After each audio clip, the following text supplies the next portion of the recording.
Saudari-saudaraku terkasih dalam Tuhan Yesus Kristus, selamat pagi dan berkah dalam.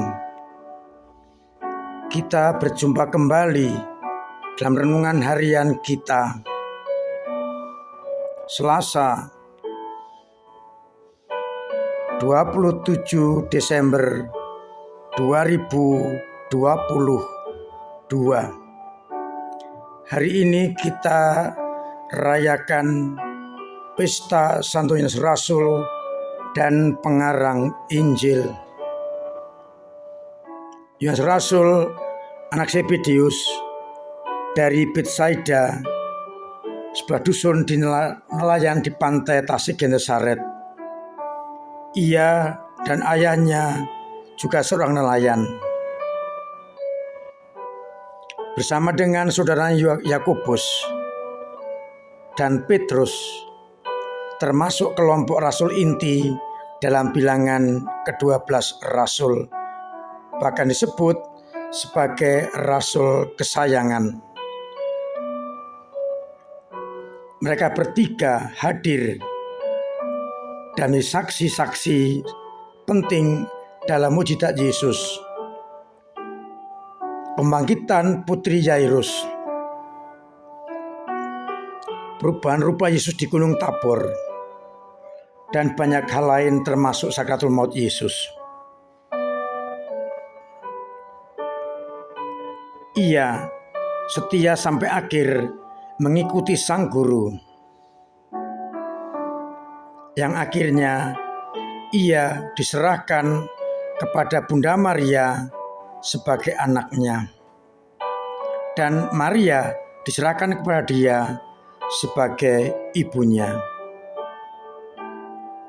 Konon dikatakan Yohanes adalah rasul terakhir yang meninggal dunia kira-kira pada tahun 100. Saudari-saudaraku terkasih dalam Kristus, bacaan pertama hari ini dikutip dari surat pertama Rasul Yohanes bab 1 ayat 1 sampai 4, yang berbicara mengenai apa yang telah kami lihat dan kami dengar, itulah yang kami tuliskan kepadamu. Sedangkan pada bacaan Injil, Yohanes dan Petrus berlari-lari menuju ke pemakaman Yesus. Namun Yohanes tidak masuk sebelum Petrus masuk. Yohanes melihat kubur kosong dan ia melihatnya serta percaya. Saudari-saudaraku terkasih dalam Kristus, kita bersyukur karena berkat Santo Yohanes kita bisa mengenal Yesus Kristus lewat tulisan-tulisan Injilnya. Apa yang dialami, apa yang didengar, apa yang dilihat, segala peristiwa Yesus Kristus, itulah yang dituliskan oleh Yohanes di dalam kitabnya. Harapannya, mereka-mereka yang mendengar dan membaca tulisan-tulisan Yohanes ini percaya, sehingga kita dibantu oleh Yohanes pengarang Injil ini untuk mengenal Yesus, beriman, dan diselamatkan. Kita tidak perlu ragu-ragu karena apa yang dilihat, apa yang dialami bersama Yesus, itulah yang ditulis oleh Yohanes di dalam Injilnya.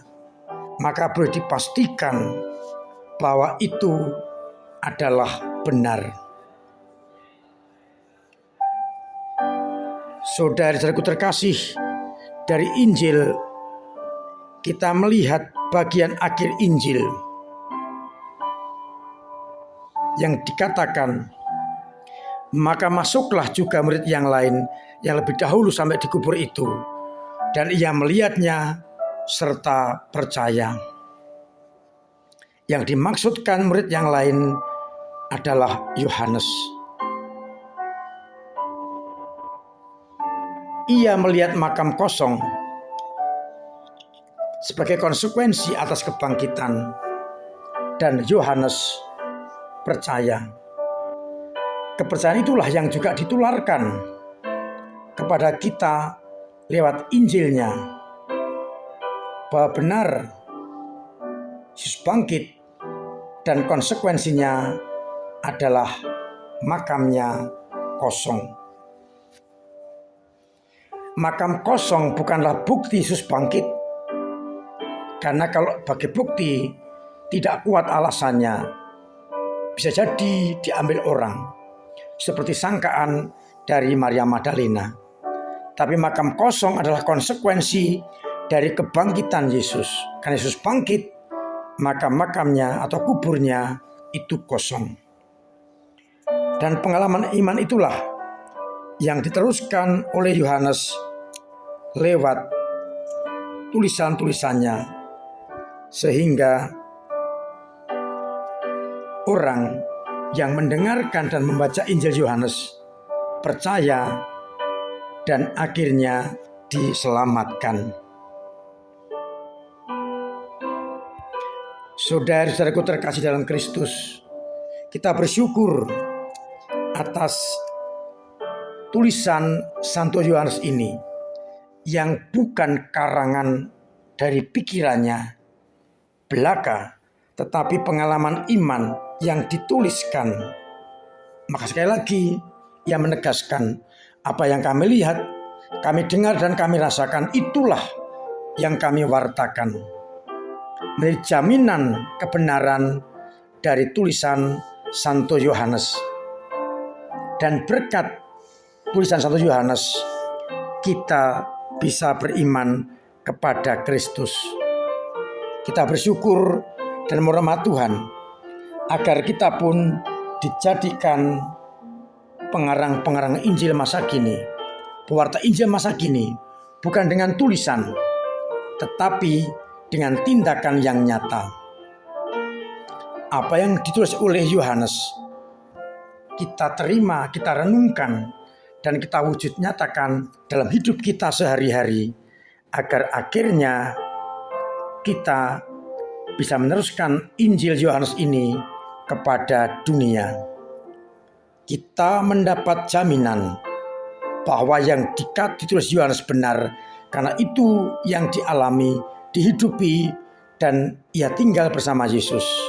Maka akhirnya kita boleh yakin bahwa Injil yang ditulis oleh Yohanes adalah valid dan benar. Mari kita terjemahkan Injil dalam sehari-hari agar semua orang mengenal Injil Yohanes lewat pewartaan dan karya-karya kita. Tuhan memberkati kita sekalian. Amin. Marilah berdoa. Bapa yang penuh kasih, kami bersyukur karena lewat Santo Yohanes kami mengenal Engkau dan Putra-Mu Yesus Kristus. Apa yang dialami, dihidupi oleh Yohanes bersama Yesus, itulah yang dituliskan dalam Injilnya. Sehingga kami yakin Injil ini adalah Injil yang benar. Maka bantulah kami untuk menerjemahkan Injil dalam hidup kami sehari-hari bagi dunia, agar akhirnya apa yang ditulis Yohanes kami teruskan lewat karya-karya kami. Biarlah Engkau senantiasa membantu kami untuk menerjemahkan Injil dalam hidup yang konkret. Ya Bapa, bantulah umat paroki kami untuk sungguh-sungguh menerjemahkan Injil-Mu dalam sehari-hari, agar akhirnya pewartaan Yohanes kami teruskan kepada banyak orang lewat hidup dan karya-karya kami setiap hari. Kami berdoa juga untuk Nawanto yang sedang sakit. Semoga Engkau bantu, Engkau sembuhkan, Engkau gembirakan, dan akhirnya juga mampu menjadi pewarta masa kini. Dan akhirnya semoga Engkau senantiasa memberkati kami sekalian, Bapa dan Putra dan Roh Kudus. Amin. Saudari-saudaraku terkasih, tetap saya anjurkan, saya wajibkan untuk mematuhi protokol kesehatan karena virus corona belum hilang. Makan yang bergizi, vaksinasi booster, cuci tangan pakai masker, jauhi kerumunan, agar kita terbebas dari virus corona. Pola hidup sehat dan berdoa. Sekali lagi terima kasih untuk semua umat yang dengan cara masing-masing mensukseskan perayaan malam Natal dengan doa, dengan tenaga, dengan dana, dan dengan mematuhi anjuran-anjuran gereja, sehingga Natal berjalan dengan lancar dan umat lumayan bisa agak dibagi. Maka mari terus kita tingkatkan partisipasi kita dalam gereja dengan kolekte pembangunan, sehingga pembangunan kita semakin lancar.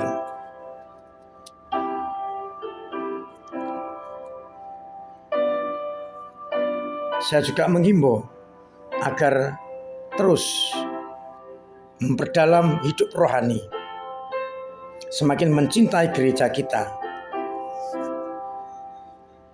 sehingga gereja semakin menampakkan eksistensinya dan menjadi bagian dari umat.